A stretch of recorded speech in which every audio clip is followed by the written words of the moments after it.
down. The Democrats are just getting warmed up. House Intelligence Committee Chairman Adam Schiff says they're investigating, quote, credible reports of money laundering and financial compromise related to Trump's businesses. Guess who's not happy about this? Watch. He's just a political hack who's trying to build a name for himself, and I think that's fine because that's what they do. But there would be no reason to do that. No other politician has to go through that. It's called presidential harassment.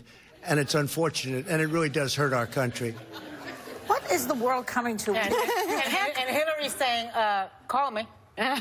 What is the world coming to when you can conspire against your own country with a foreign person, a foreign country like Putin, when you can obstruct the investigation, when you can, what else did he done? I mean, when you can have businesses with foreign countries and nobody says anything, when you can do that and nobody investigates you. Profit from the presidency, employ your children. He's really delusional. Yeah, nobody feels bad get away for him. With that. That's what's weird about the verbiage is like, I'm being harassed. You're the most powerful man on the planet. Yeah. Like, you're protected and you're a Twitter in so thug, many... too. Yeah. So, yeah, but I you're mean, bullying people on Twitter every single day. He's being harassed. Tell to that woman on the Access Hollywood tape about being harassed. Yeah, I mean, I think he's pre-gaming the results, right? I think he is afraid of what's going to happen, of what the results are going to be, and so he's trying to make himself out to be a victim and make this out to be a political vendetta instead of a true investigation. But how will that save him? I don't see how that saves him. The law is the law. If they find evidence that he committed these crimes, that's it. Well, what's the difference if he goes and says he's being harassed? Impeachment requires political action, requires a vote. Well, come on. If they, by two-thirds of the Senate. You mean to tell me if they find him guilty of crimes, they're not going to indict or whatever it is they do after impeachment? Can I ask you a question, Sonny? Is it normal for Adam Schiff to be doing this publicly? That was my only question, or should he be handing over documents privately? Well, I don't know that the hearings will be public, but I think you can announce that you are going to investigate, which seems to me that that's what he announced. He just announced that his committee would examine connections between the Trump campaign and Russia to determine whether any presidential decision-making is influenced by financial gain. And I think that's sort of a public service announcement, almost, in a sense, because that's something that we all want to know. But it's common to do, if you were going, because I don't know enough about it. It's the business of the people. What they shouldn't do is if there's any issue with classified information. But saying, I am going to submit all of this testimony, and remember, it was testimony to a congressional committee, lying to a congressional committee that got Michael Cohen in trouble. So Mueller has a track record of really going after lying to a federal, a congressional committee is a crime. And I think what was interesting to me was when you heard this president during the State of the Union, he said there will be no investigations without, while what did he say? Something it rhymed. It rhymed. If there is going to be peace and legislation, there cannot be war and investigation. I thought that was like congressional harassment. It was like a veiled threat to the Congress. And Nancy Pelosi said it was a threat. Yeah, they're co-equal branches of government. In 1974, January 30th, 1974, Nixon said this: I believe the time has come to bring that investigation and other investigations of this matter to an end. 1 year of Watergate is enough. And less than 2 years later, he was out.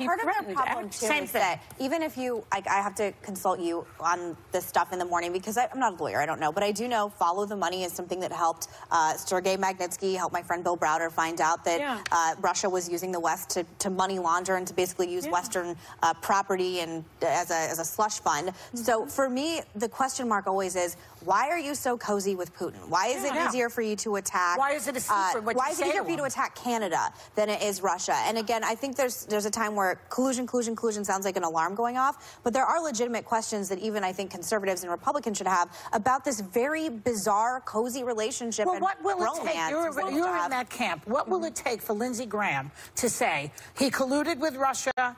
He's a threat to the United States of America. You know how I said that I couldn't go any place without being asked about the Raven? I also can't go any place without being asked about Lindsey Graham. And my go-to is that he is him and I am me. But what will the Republicans say, do you think? Who are in charge? What will happen? When it's too much? I think if it comes out... Yeah, when everything comes out. You know, I got to tell you, I have thought for the last 3 years that we were to the place where too much was too much, right?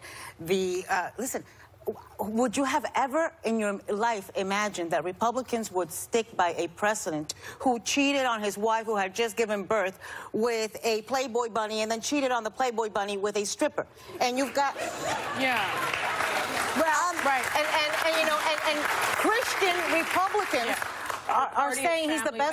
Well, I think also. Yeah, I can understand that. I can understand that because he is following their policies, taxes and what have you. But I think Democrats But the real issue is how come they tolerate the secretiveness between him and Putin? Because how come they tolerate what he just Democrats have getting out of the Paris But Democrats have to present an alternative that is rational and not crazy. And if you're talking about you're the party of third-term abortion, you're the party of ultimate socialism, you're giving people an absolute decision between one or the other.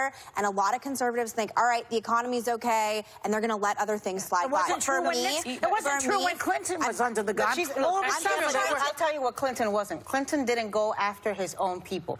Donald Trump goes after Republicans who stand up against him. Any Republican who dared speak up against him, he's intimidating. Either lost a primary, lost the general election, retired, or was your father. So, you know, there are basically no other Republicans. So it's party before country. And that's not what it's supposed to be about. You know what it is? It's staying in office before. Coming up.